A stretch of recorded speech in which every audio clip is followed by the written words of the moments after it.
यहाँ रमेश और उसकी प्रिय गाय गौरी की पूरी कहानी दी गई है। रमेश और उसकी प्रिय गौरी।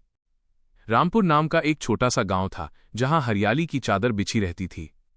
इसी गांव के एक छोर पर रमेश का छोटा सा मिट्टी का घर था। रमेश एक साधारण किसान था जिसके पास संपत्ति के नाम पर 2 बीघे जमीन और एक सफेद रंग की गाय थी जिसे वो प्यार से गौरी बुलाता था। गौरी का रंग दूध जैसा सफेद था और उसकी आंखें इतनी बड़ी और शांत थीं कि जो भी उसे देखता बस देखता रह जाता। रमेश के लिए गौरी केवल एक दूध देने वाला पशु नहीं थी, बल्कि वह उसके परिवार की सबसे महत्वपूर्ण सदस्य थी। रमेश की पत्नी का देहांत वर्षों पहले हो चुका था और उसकी कोई संतान नहीं थी, इसलिए उसका पूरा संसार गौरी के इर्द गिर्द ही सिमटा हुआ था। सुबह की पहली किरण और एक अनूठा संवाद।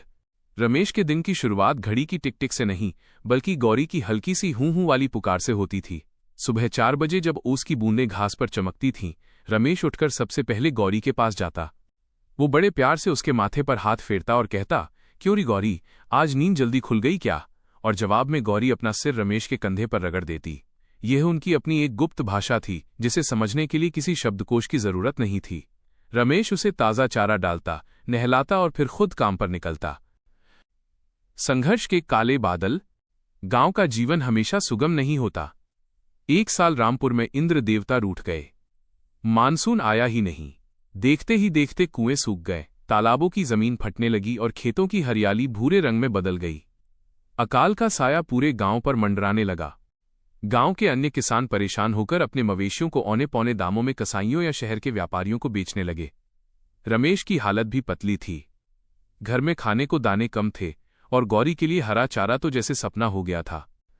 व्यापारी का प्रस्ताव। एक दिन शहर से एक लालची व्यापारी रमेश के दरवाजे पर आया। उसने गौरी को देखा और उसकी सुंदर कदकाठी देखकर रमेश से कहा, तारांकन रमेश, देख हालात बुरे हैं।